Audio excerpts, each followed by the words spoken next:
Sufyan al-Thawri rahimahullah. Sufyan al-Thawri punya julukan dengan Sajjad, orang yang sangat suka sujud sampai dahinya sangat hitam rahimahullah. Dan dikatakan beliau kalau sujud tidak mengangkat kepalanya sampai hajatnya selesai dengan Allah. Satu waktu khalifah meminta dia untuk menjadi hakim, punya jabatan. Dan waktu itu hakim gajinya lebih tinggi daripada khalifah, punya istana yang mewah, punya kereta kencana dan seterusnya. Yang jelas teman-teman sekalian, ditawarkan dia menjadi hakim dan dia nolak. Karena waktu itu dia seorang ulama. Sufyan al-Thawri seorang ulama Mekah yang terkenal. Dan memang dia orang yang paling layak, paling faham tentang perkara-perkara masyarakat. Lalu dia nolak dengan santun mengatakan saya tidak bisa dan saya khawatir saya akan dihisab oleh Allah hari kiamat kalau saya berhukum yang salah. Maka khalifah mengatakan kau harus menjadi. Karena dia nolak dan dipaksa, akhirnya dia pun melarikan diri dari Mekah. Dia jalan teman-teman sekalian. Sufyan al-Thawri rahimahullah jalan dengan menggunakan jubah menutup kepalanya dan meninggalkan Mekah. Sampai jalan menuju ke Yaman. Selama 3 bulan perjalanan kaki sampai di Yaman, kemudian dia tiba di sebuah kebun kurma. Kemudian dia menawarkan diri untuk menjadi pegawai di kebun kurma itu dan orang tidak tahu siapa dia.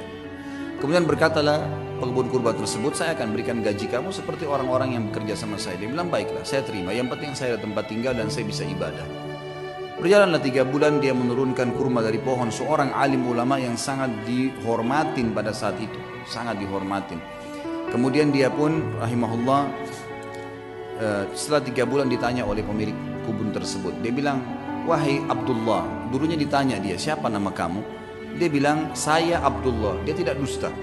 Dia bukan tujuan dusta. Dia mengatakan saya Abdullah, maksudnya saya adalah hamba Allah. Gitu kan? Dalam bahasa Arab begitu. Kalau dia sebut namanya dia ditangkap oleh khalifah. Dia tidak mengatakan nama saya, dia mengatakan saya adalah hamba Allah. Gitu kan? Bahasa Arabnya ana Abdullah.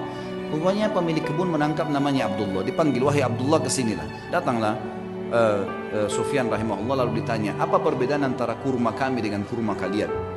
Maka kata Sufyan rahimahullah, saya tidak pernah tahu perbedaannya karena saya tidak pernah mencicipi sedikit pun dari kurma anda. Maka kata pemilik kebunnya, apakah kamu ini tinggal 3 bulan di kebun saya, turunkan kurma, sortir tiap hari, gak pernah kamu makan 1 butir pun? Dia bilang, demi Allah 1 butir pun tidak pernah karena anda tidak pernah mempersilahkan saya.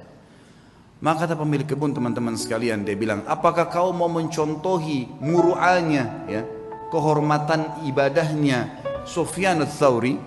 Dia nggak tahu kalau ini orangnya.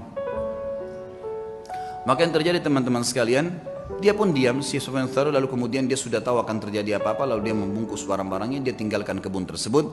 Ternyata pemilik kebun ini sudah mendengar berita kalau Amir Mukminin waktu itu menyuruh menangkap Sufyan al-Thawri secara paksa. Siapapun yang menangkapnya akan dikasih 1 peti emas. Disebarkan berita, tangkap Sufyan al-Thawri, hidup atau mati. Maka pada saat itu teman-teman sekalian, tentu ini kisahnya panjang, saya ringkaskan. Kemudian si pemilik kebun datang kepada temannya di sana lalu berkata, ada pegawai kebun saya unik, kenapa saya tanya dia perbedaan antara kurma Hijaz, Mekah dan Madinah. Karena dia mengaku dari Hijaz, dia dengan Yaman dia tidak tahu. Dia bilang dia tidak pernah incipin 1 butir pun karena saya tidak pernah persilakan selama 3 bulan jadi pegawai.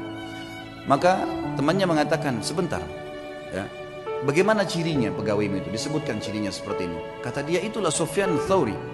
Kita kejar dia, tangkap, kita berikan kepada Amir Mukminin, ambil 1 peti emasnya. Waktu mereka kembali ke kebun sudah tidak ditemukan. Dan Sufyan al-Thawri sudah kembali ke Mekah.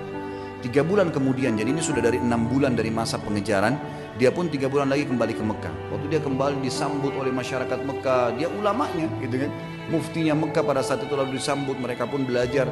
Lalu beberapa ulama lain menasihatkan mengatakan, wahai Sufyan, Amir Mukminin sudah sangat marah, dia akan menghukummu. Dia bilang, saya lebih takut dengan raja yang sebenarnya, karena kalau saya salah berhukum maka akan jadi masalah. Dan dia harus bisa mengerti, saya tidak bisa memaksakan diri gitu kan.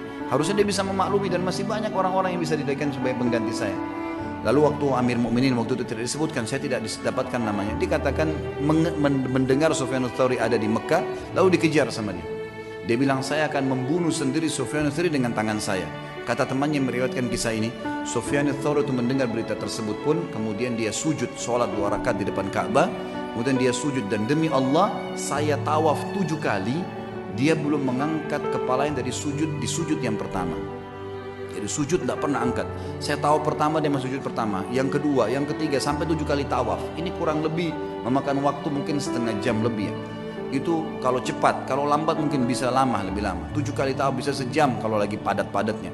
Maka dia sujud, dia bilang, saya duduk di sebelahnya dan saya tahu tuh sujud pertama karena setelah dia masih angkat sujud yang kedua, dan dia berdiri rakaat kedua dan 2 sujud selanjutnya.